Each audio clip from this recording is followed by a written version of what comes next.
Bonjour mes yeux co-créateurs, c'est Lilou à Paris. Une deuxième partie de vidéo sans ta compagne Jean, mais il me semble important de parler de ce sujet qui tient à cœur.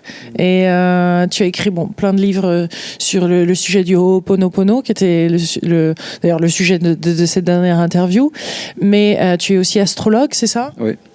Oui, je suis astrologue depuis bien longtemps. Ouais. Est-ce que tu t'aperçois au niveau de l'astrologie ou simplement de ton expérience humaine, je suppose, c'est que là, pour toi, en ce moment, on le sait et on le sent, ça secoue sacrément, on est face à nos peurs et ça va s'accélérer et on a des outils, des techniques ou des pratiques, comme tu dis, une façon de voir la vie qui certainement nous aide, mais parle-nous de ces peurs, est-ce que tu constates en ce moment, ou déjà un premier peut-être constat, bilan ?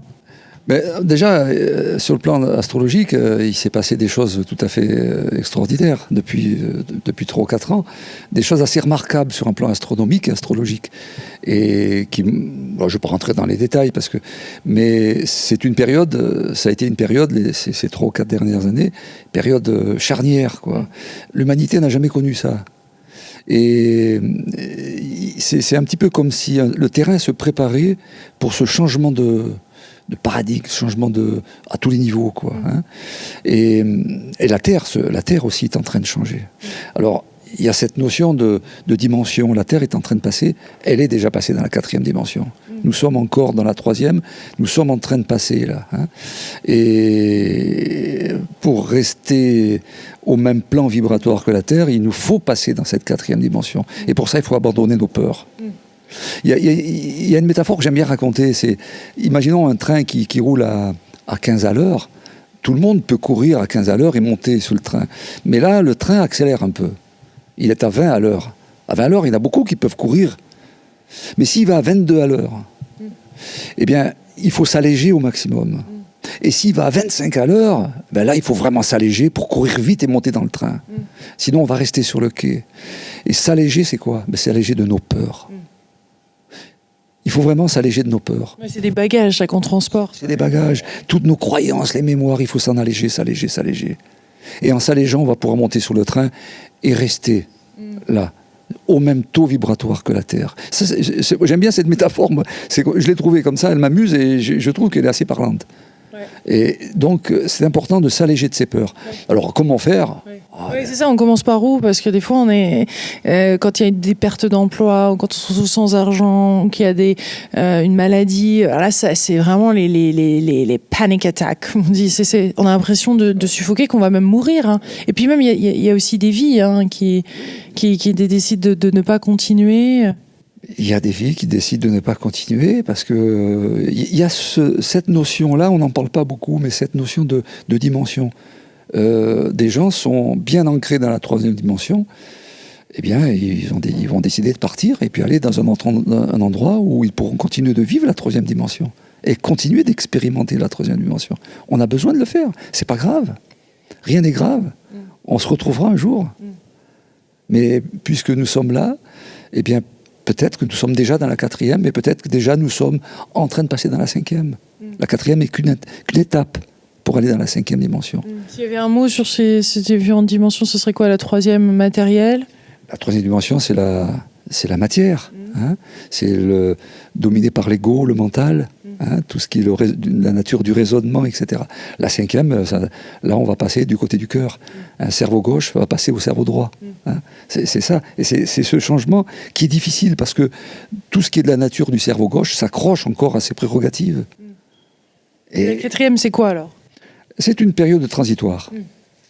C'est une période transitoire pour nous amener vers la 5e. Pas un entonnoir pour autant. C'est pas un entonnoir, c'est une période transitoire. Mais c'est bien confortable. C'est confortable. Mais quand on lâche prise, oui. Alors, oui, oui. Et c'est vrai qu'on est à cette période, on est à une période vraiment extraordinaire, c'est que l'ego doit lâcher au profit de l'âme. Et il y a une métaphore que raconte Emilio Carrillo, qu'on écoute beaucoup, c'est un enseignant spirituel espagnol. Et lui, sa métaphore, c'est de dire, nous sommes un chauffeur, et nous avons une voiture. Imagine par exemple que tu décides de prendre ta voiture et tu décides d'aller à Fontainebleau. Et tu montes dans la voiture et la voiture dit non, on va pas à Fontainebleau, on va à Rambouillet. Mais non, comment ? Tu dis non, je vais aller à Fontainebleau. Qu'est-ce que tu fais? Tu vas aller à Fontainebleau quand même, c'est toi le chauffeur. Eh bien dans la vie, c'est quand même extraordinaire qu'on écoute toujours la voiture. On écoute la voiture, on est aux ordres de notre ego, notre mental. Alors que ça devrait être le serviteur. Et c'est le serviteur, c'est un fantastique serviteur. Hein, le mental, il est à notre disposition, il doit être à notre disposition, mais il doit faire juste ce pourquoi il est fait, pas plus. Mais il se mêle de notre vie, il se mêle de ce qui concerne, il dépasse ses compétences. Donc, on lui a donné trop d'importance. On lui a donné trop d'importance. Et bien cette période-là, c'est cette période qui va nous aider maintenant à passer d'un à l'autre, à avoir assez de discernement pour savoir quand je veux quelque chose, qui c'est qui veut? C'est l'ego ou c'est l'âme? Ben, la plupart du temps, c'est l'ego. Hein. Donc il faut arrêter. C'est ça, c'est ce discernement qui est en train de s'aiguiser maintenant. Hein. Alors, on commence par où quel est le processus? Je sais que tu enseignes le Ho'oponopono, mais quand ces peurs sont bien là, bien présentes, on commence par où? Ho'oponopono, c'est vrai que pour nous, ça nous a semblé une voie extraordinaire. Vraiment, hein. Mais pour nous, hein, on s'en est servi, on s'en sert, on vit dedans, on vit cette énergie Ho'oponopono, et on n'a pas à s'en plaindre, quoi. C'est fabuleux. Donc pour moi, c'est ça, pratiquer Ho'oponopono, mais tous les jours. Sans arrêt, 24 heures sur 24. Oui, c'est ça. Hein. C'est ça la pratique de Ho'oponopono. C'est pas utiliser quand quelque chose va mal. Hein. Non. Cela dit, ça marche bien aussi. Hein. Ça marche aussi, c'est vrai. Mais ça marche. Il y a tellement de belles choses qui existent. Oui, non, mais c'est vrai, ça marche aussi. Mais quand on est dans cette énergie, on n'a plus de questions à se poser.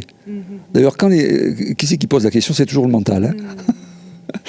Moi, je trouve ça bien aussi, et je trouve qu'on est dans l'ère d'un petit peu avoir différentes pratiques et être ouvert à d'autres choses, parce que sinon, ça peut vite devenir dogmatique après, une fois de plus. On peut retomber dans c'est trop, et après, on oublie qu'il y a d'autres aspects. Oui, par exemple, on a assisté à un séminaire avec Michael Rode. Je sais pas si tu... J'adore, j'ai interviewé, j'adore. Ah, oui. Alors, Choose Love. Choose Love, yes. Lui, c'est Choose Love. Ah, oui. Choose Love. Et il dit à peu près ce qu'on dit dans nos stages, hein, mais il le dit avec une autre manière avec ses mots à lui, avec son expérience qui est extraordinaire, hein, bien sûr. Lui, il part un peu partout, il fait des voyages fantastiques. Mais lui, c'est Choose Love. Ouais. Donc, c'est être dans l'amour. Ouais. Mais c'est pour ça, il faut évacuer ses peurs, il faut évacuer ses émotions, et donc les mémoires, on en revient toujours là. De toute façon, il y a deux choix vraiment. C'est soit on choisit l'amour ou la peur. Et oui, ou on choisit l'amour ou la peur.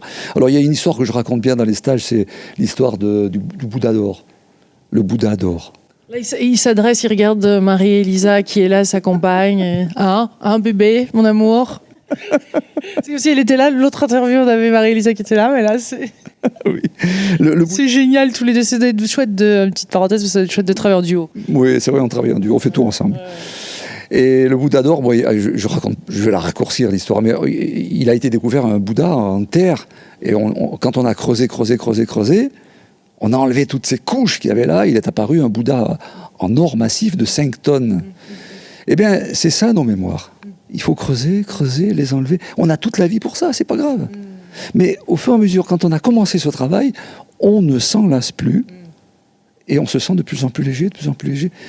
Et la vie change. Notre vie, nous, a complètement changé. Et on se sent libre d'être. Libre. Très bien.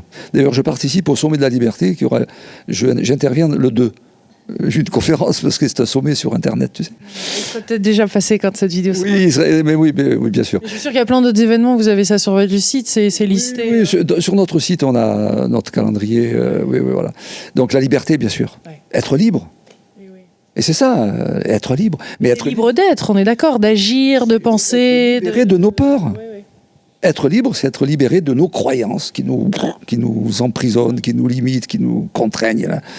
Et les peurs, croyances, peurs, c'est la même famille, c'est le même concept. Et astrologiquement parlant, là c'est bon, là on est soutenu là, pour d'autant plus les libérer.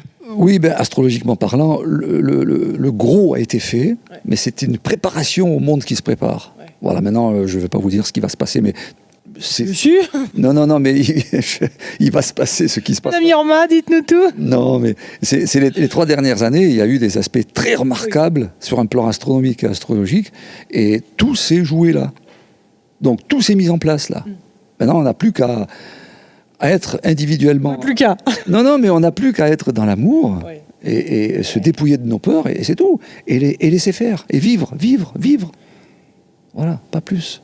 Vivons, mes délicieux co-créateurs. Merci Jean, plein de gros bisous à vous. On vous embrasse très très fort. À très vite. Au revoir.